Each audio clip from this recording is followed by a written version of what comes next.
Hi everyone, welcome back to the channel. So in today's quick video, I'm going to show you exactly how to fix a Whynter portable AC that is not cooling in 2026.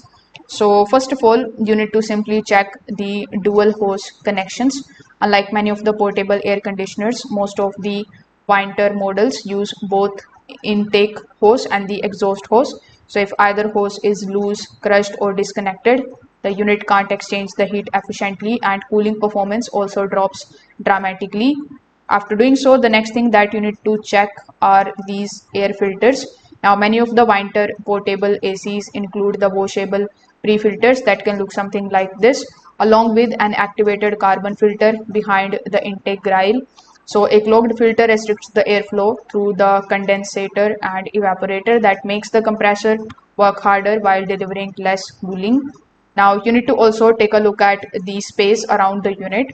Whynter recommends leaving at least 20 inches of the ground clearance, the air inlets and outlets. So if the AC is pushed tightly against the wall or surrounded by the furniture, the hot condenser air can't escape properly.